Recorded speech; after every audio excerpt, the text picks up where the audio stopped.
नमस्कार दोस्तों, नेल युग स्टडी चैनल में आप सब दोस्तों का हार्दिक स्वागत है। आज हम इस वीडियो में देखने वाले हैं सीबीएसई क्लास नंबर 10 सब्जेक्ट है हिंदी, एनसीईआरटी सॉल्यूशन और जो टेक्स्ट दिया है उस टेक्स्ट का नाम है कृतिका और पार्ट नंबर 1 यानी कि चैप्टर नंबर 1 है जिसका नाम है माता का अंचल। क्या नाम है? माता का अंचल। तो दोस्तों, इसी टेक्स्ट में जो प्रश्न दिए हैं वो पाठ के आधार पर दिए हैं, तो उसी पाठ के आधार पर जो प्रश्न हैं उनके आंसर के बारे में हम इसी वीडियो में चर्चा करने वाले हैं। तो वीडियो जरूर देखना, जो आपको एग्जाम में आपको यूज़फुल होगा। तो स्टार्ट करते हैं। सवाल नंबर 1 आपके सामने है, देखिए क्या है। सवाल नंबर 1 है, प्रस्तुत पाठ के आधार पर यह कहा जा सकता है कि बच्चे का अपने पिता से अधिक जुड़ाव था, फिर भी विपदा के समय वह पिता के पास न जाकर माँ की शरण लेता है। आपकी समझ से इसकी क्या वजह हो सकती है? हमारी समझ से पूछा गया है, तो देखिए उनका आंसर है, बच्चे को हृदयस्पर्शी स्नेह की पहचान होती है। बच्चे को विपदा के समय अत्यधिक ममता और स्नेह की आवश्यकता होती है। इसीलिए भोलानाथ का अपने पिता से अपार स्नेह था, पर जब उस पर विदा उस पर विपदा आई तो उसे जो शांति व प्रेम की छाया अपनी माँ की गोद में जाकर मिली, वह शायद उसे पिता से प्राप्त नहीं हो पाती। माँ के आंचल में बच्चा स्वयं को सुरक्षित महसूस कर सकता है या करता है। अब देखिए सवाल नंबर 2 क्या है, आपके विचार से भोलेनाथ अपने साथियों को देखकर सिसकना क्यों भूल जाता है? तो उनका आंसर है, भोलेनाथ भी बच्चों की स्वाभाविक आदत के अनुसार अपनी माँ के बच्चों के साथ खेलने में रुचि लेता है। उसे अपनी मित्र मंडली के साथ तरह तरह की क्रीड़ा करना अच्छा लगता है। वे उसके हर खेल व हुड़दंग के साथी हैं। अपने मित्रों को मजा करते देख वह स्वयं को रोक नहीं पाता, इसीलिए रोना भूलकर वह दोबारा अपनी मित्र मंडली में खेल का मजा उठाने लगता है। उसी मग्नावस्था में वह सिसकना भी भूल नहीं जाता है सिसकना भूल जाता है। अब देखिए सवाल नंबर 3 आपके सामने है, क्या है, आपने देखा होगा कि भोलानाथ और उसके साथी जब तब खेलते खाते समय जब जब तब खेलते खाते समय किसी न किसी प्रकार की तुकबंदी करते हैं। आपको यदि अपने खेलों की आदि से जुड़ी तुकबंदी याद हो तो उसमें लिखना है। दोस्तों, आपको जो भी याद है आप लिख सकते हैं। तो देखिए, मुझे भी अपने बचपन के कुछ खेल और एक आध तुकबंदियाँ याद है। देखिए, अटकन बटकन दही दड़ा के बनफूल बंगाले, दूसरा है अक्कड़ बक्कड़ बम्बे बो 80 90 पूरे 100। इस तरह हम लिख सकते हैं, आपको जो भी आता है आप लिख सकते हैं। ठीक है।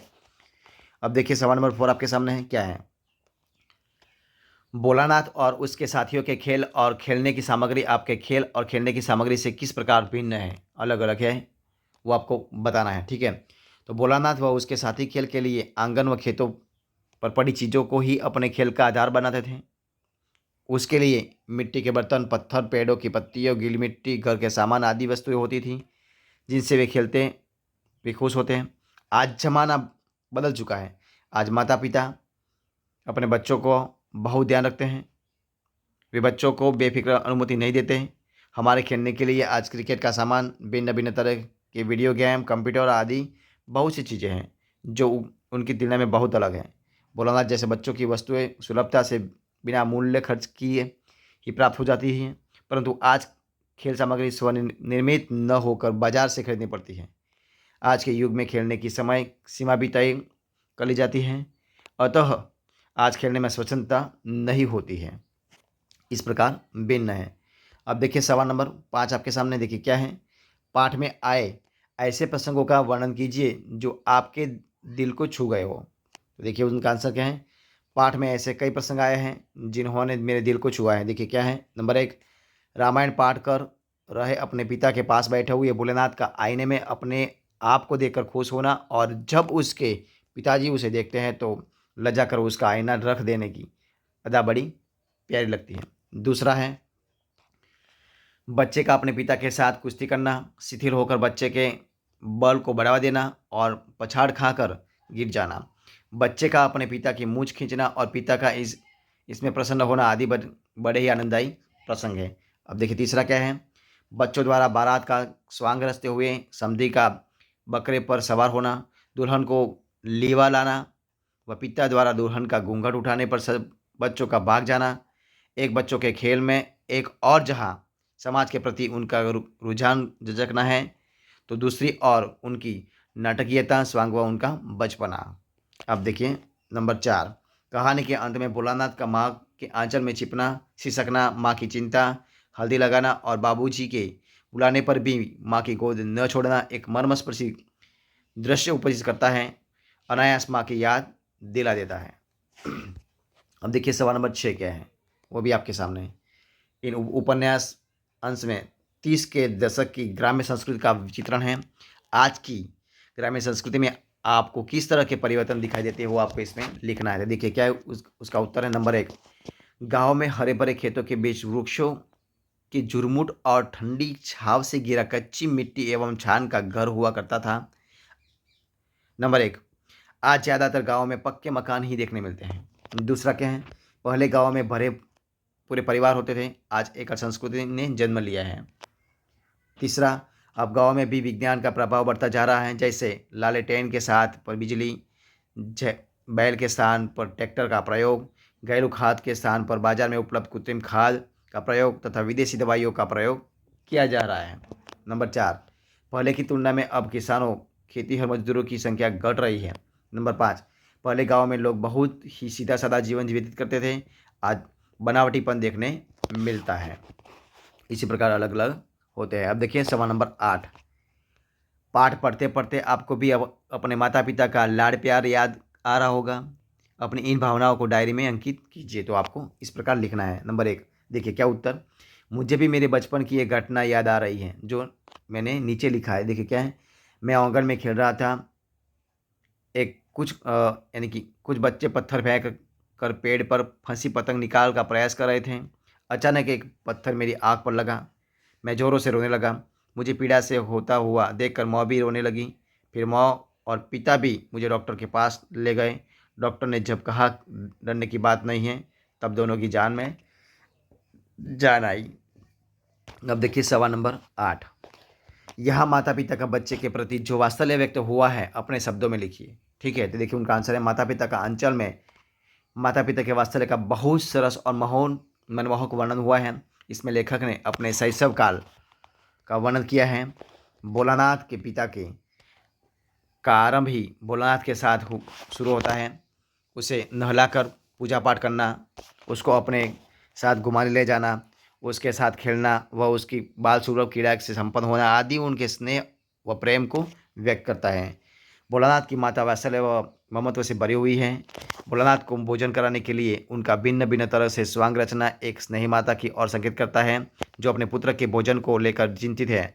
दूसरी ओर उनको लहूलुहान व भय से कांपता देखकर माँ स्वयं भी रोने व चिल्लाने लगती है। अपने पुत्र के ऐसी दशा देखकर माँ का हृदय भी दुखी हो जाता है। माँ का ममतालु मन इतना भावुक है कि वह बच्चे को डर के मारे कांपता देखकर रोने लगती है। उसकी ममता पाठक को बहुत प्रभावित करती है।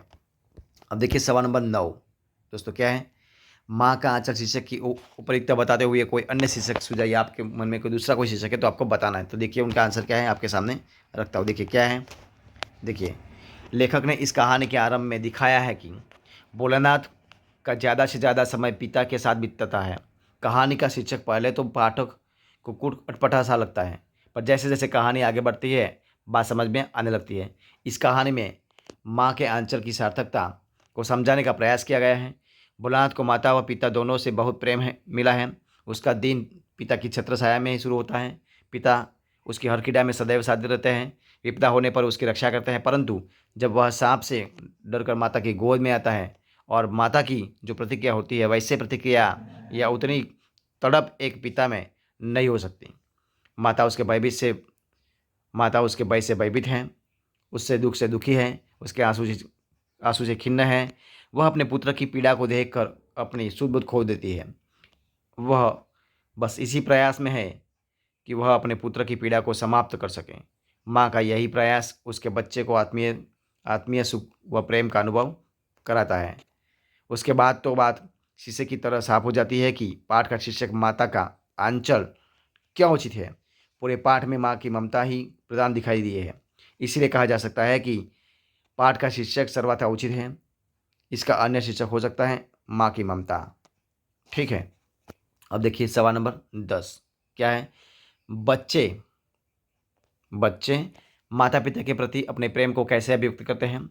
तो बच्चे माता पिता के प्रति अपने प्रेम की अभिव्यक्ति इस तरह कर सकते हैं। देखिए कौन सा नंबर 1 है। माता पिता के साथ विभिन्न प्रकार की बातें करके अपना प्यार व्यक्त करते हैं। माता पिता को कहानी सुनाने, कहीं घुमाने ले जाने की या अपने साथ खेल कहकर। माता पिता के साथ नाना प्रकार के खेल खेल कर। नंबर 4 माता पिता की गोद में बैठकर या पीठ पर सवार होकर। 5 वे अपने माता पिता से रोध होकर या जिद करके कुछ मांगते हैं और मिल जाने पर वो उनको विभिन्न तरह से प्यार करते हैं। 6 माता पिता के साथ रहकर उनसे अपना प्यार व्यक्त करते हैं, इस प्रकार करते हैं। अब देखिए सवाल नंबर 11। इस पाठ में बच्चों की जो दुनिया रची गई है वह आपके बचपन की दुनिया से किस तरह भिन्न है, वो आपको बताना है। तो ठीक है, उनका आंसर देखिए। प्रस्तुत पाठ में बच्चों की जो दुनिया रची गई है उसकी पृष्ठभूमि पूर्णतया ग्रामीण जीवन पर आधारित है। प्रस्तुत कहानी 30 के दशक की है। तत्कालीन समय में बच्चों के पास खेलने कूदने का अधिक समय हुआ करता था। उन पर पढ़ाई करने का दबाव अब क्या है, जितना नहीं था जितना पहले था। यह अलग बात है कि उस समय उनके पास खेलने के लिए अधिक साधन नहीं थे। वे लोग अपने खेल प्रकृति से ही प्राप्त करते थे और उसी प्रकृति के साथ खेलते थे। उनके लिए मिट्टी, खेत, पानी, पेड़, मिट्टी के बर्तन आदि साधन थे।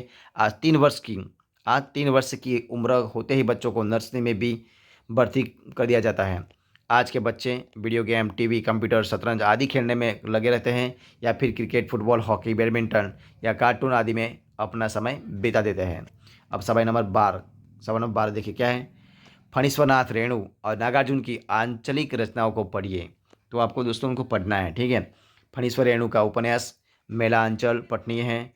दूसरा है नागार्जुन का उपन्यास बलचन्मा आंचलिक है, वो भी आपको पढ़ने में बहुत अच्छा लगता है। तो दोस्तों इस प्रकार हमें इसी पाठ को जो संपूर्ण स्वाध्याय यानी कि संपूर्ण जो प्रश्न दिए हैं उनका आंसर और सॉल्यूशन हमें इस प्रकार इस वीडियो को खत्म करते हैं। तो अगर आपको मेरा इस वीडियो अच्छा लगा हो, यूज़फुल लगा हो, पसंद आया हो तो इस वीडियो को लाइक कर दीजिए, कमेंट कर दीजिए, आपके दोस्तों में शेयर कर दीजिए और लास्ट में अब तक आपने इसी चैनल को सब्सक्राइब नहीं किया तो उनको सब्सक्राइब करना मत भूलें। और इसी वीडियो को फर्स्ट से अंत तक देखने के लिए आप सब दोस्तों का बहुत बहुत धन्यवाद।